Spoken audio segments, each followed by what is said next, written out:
And I want to tell you what, a little bit about prison life.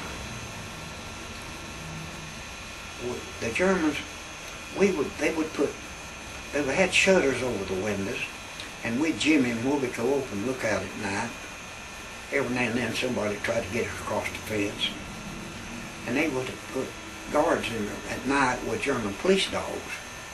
And those dogs, they ate somebody get out trying to get across the fence. We had three fatalities from dog bites, German police dogs. And anyway, in the daytime, the Germans would put English-speaking guards with no guns, and we'd talk to them, and they'd just put them in there to see what we was talking about. They'd slip around windows and listen to what we was talking about, you know. And there's one big old German boy, he didn't look like a soldier. His name was Otto. He wore big, thick, rimmed glasses. And we talked to him, a lot of those guards, you know, they spoke good English. And I could tell he was educated. I said, Otto, I said, what'd you do for the war? He said, I was a librarian down in Berlin. I said, what do you think about Hitler, Otto? He looked around, said this over the German. He said, I'll tell you what. He said, I'd like to see him take Stalin, Mussolini, Hitler, and Churchill, and Roosevelt, and put them in a pen, and give them clubs and let me sit back and watch them fight it out. I thought that was pretty good. Anyway,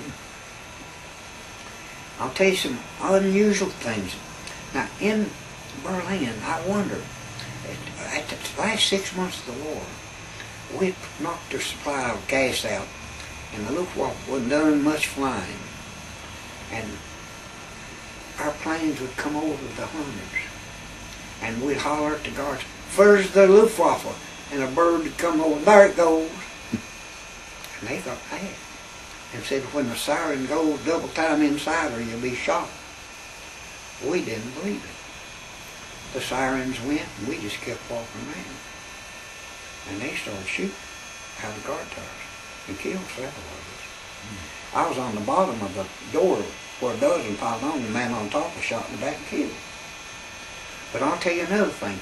They'd give us the Berlin Zeitung occasionally. And that was like the New York Times. And you'd be surprised, propaganda's a strong weapon. And I wondered how they could withstand all this bombardment.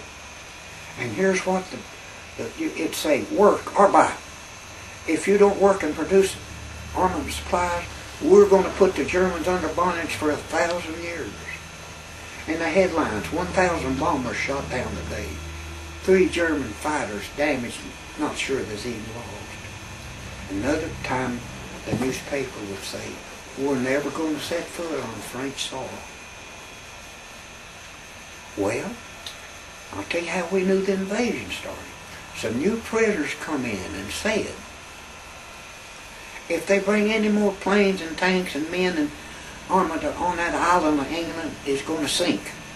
So we knew that when we hit them on the French coast in invasion, we was going to hit them with everything we had. So the invasion took place on June the 6th. They gave us the paper 2 or 3 days later. And here's what the headline said in the Berlin Zeitung. We'd get a boy could translate, and we'd cry around him, and he'd read, Americans make landing attempts at Pas-de-Calais and Cherbourg, thrown back in the channel with heavy losses. We paused, we started clapping. We knew it was on. We knew if we hit them, they wasn't going to throw us back anywhere. They didn't give us the paper for about a moment. They gave us the paper. The Germans fall back to prepared positions east of St. Lo. According to their plans, with light losses, we're having heavy losses. We're never going to set foot in Paris.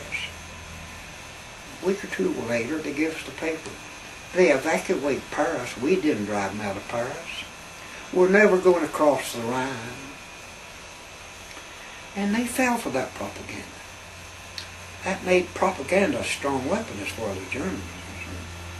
I want to tell you one more story in the prison camp. Here's my friend. He was a colonel, Henry Spicer, one of the bravest men that I have ever known. And we was laying in the sun one summer day down there, about half naked, getting sunshine. And my guard towers, and the main fence with barbed wire in between it, and a little wire about 3 foot out, about that tall, said, "Do not touch," in English, "you'll be shot without warning." We was laying, Henry and 3 or 4 of us laying in the sun there one day, and 2 boys was passed a little ball, and one of them missed it, and it rolled under that little warning wire, and he just reached down to get it. He wasn't trying to get out, and the guard car shot him, killed him right in the head. And Henry and I and 3 or 4 more, we saw some boys running up there toward the fence. We jumped up, and I was by Henry's side, and the guard was still up in the guard tower with his gun pointed down, and they pulled him back out, and they said, "Colonel, he's dead." I was by his side. Now excuse me for this language. He looked up at that guard and shook his fist. He said, "You rotten son of a bitch, you murdered that man.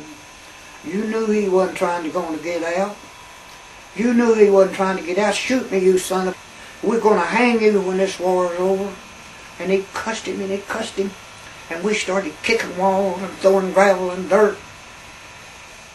And Henry went over and hollered for the German commandant. "Commandant, commandant!" And here the commandant come. He could speak English. Young colonel.